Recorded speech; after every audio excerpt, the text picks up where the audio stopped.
అమిత్ షా గారు చేసిన వ్యాఖ్యలను ఇక్కడ నందిపేట మండల కాంగ్రెస్ కార్యకర్తలము, బహుజనులము, హరిజనులము అందరం కలిసి నిరసన వ్యక్తం చేస్తున్నాము. ఆయన పెద్ద యోధుడు రాజకీయంలో.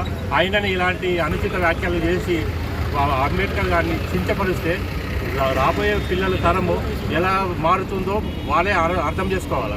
అట్లాగనే అమిత్ షా గారు చేసిన వ్యాఖ్యలను వెంటనే ఉపసంహరించుకొని బహిరంగంగా అందరికీ బహుజన సమాజ పార్టీ వాళ్ళందరికీ కాంగ్రెస్ నాయకులకు క్షమాపణ చెప్పి క్షమాపణ చెప్పాలని మా కాంగ్రెస్ పార్టీ తరఫున కార్యకర్తలు అందరం కోరుతున్నాం.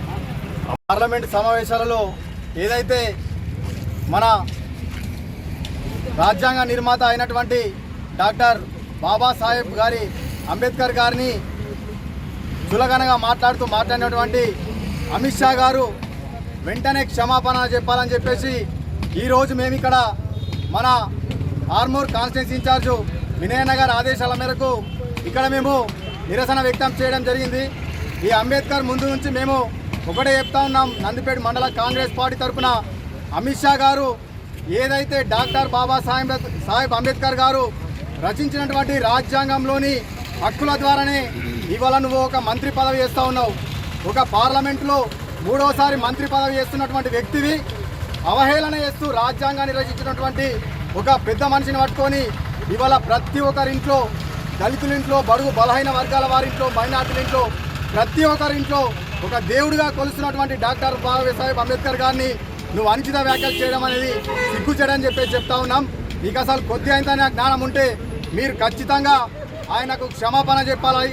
లేకపోతే ఖచ్చితంగా నేను అక్కడి వరకు ఢిల్లీ వరకు ముట్టడించి కాంగ్రెస్ పార్టీ శ్రేణులు కానీ ఆయన అభిమానులు కానీ దేశంలోనే గాను ప్రపంచంలో ఆయనకు ఎంతోమంది అభిమానులు ఉన్నారు.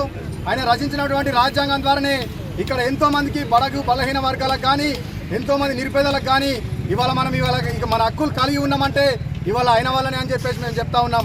మేము ఒకటే చెప్తా ఉన్నాం, ఏదైతే నువ్వు అనుచిత వ్యాఖ్యలు చేసినావో అవి నువ్వు వెనక్కి తీసుకొని తప్పైంది క్షమాపణ చెప్తే కానీ మేము ఈ యొక్క నిరసన కార్యక్రమాలు ఆగమని చెప్పేసి చెప్తూ ఈ కార్యక్రమానికి ఇచ్చేసినటువంటి కాంగ్రెస్ పార్టీ నాయకులు అందరికీ కూడా ధన్యవాదాలు. జై హింద్.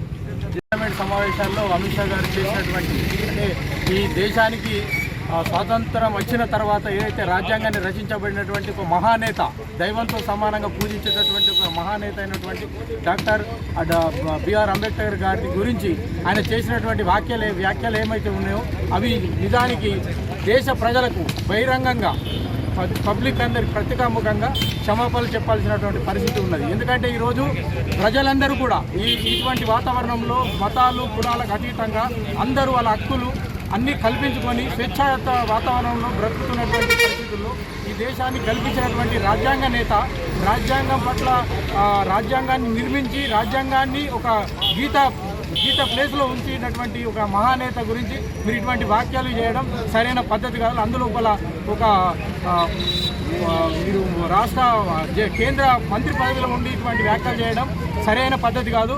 మీరు బేషరతుగా ప్రజానికానికి దేశ ప్రజలందరికీ కూడా ఖచ్చితంగా మీరు క్షమాపణలు చెప్పాలని కోరుకుంటున్నాం.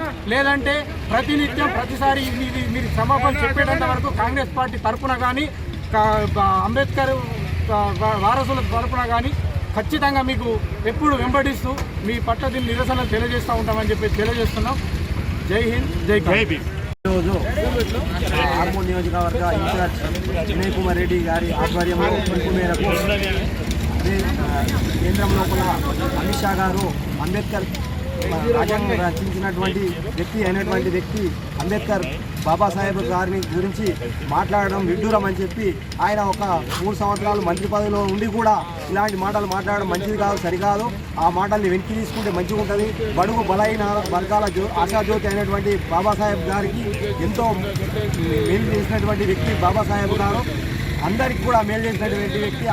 ఆయన రాసించినటువంటి రాజ్యాంగం ప్రకారమే ఈరోజు నడుస్తున్నది రాజ్యాంగము. మనం రాజ్యాంగం నడుస్తున్నామంటే ఆయన దయ వల్లనే, ఆయన చేసినటువంటి మేలు వల్ల జరుగుతుంది. కాబట్టి మీరు కూడా ఇప్పుడు అంబేద్కర్ సాహెబ్ బాబా అంబేద్కర్ సాహెబ్ గారి గురించి మాట్లాడడం విడ్డూరం అని చెప్పి మీరు ఆ మాటల్ని వెనక్కి తీసుకొని ఉపసంహరించుకుంటే మంచిగా ఉంటుందని చెప్పి మేము తెలుపుతున్నాము. లేకుంటే అలాగే చేస్తే అక్కడే ఉంటే మరి కాంగ్రెస్ కార్యకర్తలు కానీ నాయకులు కానీ ఎక్కడ పడితే అక్కడ నిరాశలు తెలుపుతారు. తెలిపేంత వరకు కూడా బాబాసాహెబ్ అంబేద్కర్ గారి గురించి మీరు వెనక్కి తీసుకుంటే మంచిగా ఉంటుందని చెప్పి నేను చెప్తున్నాను. జై కాంగ్రెస్, జై కాంగ్రెస్.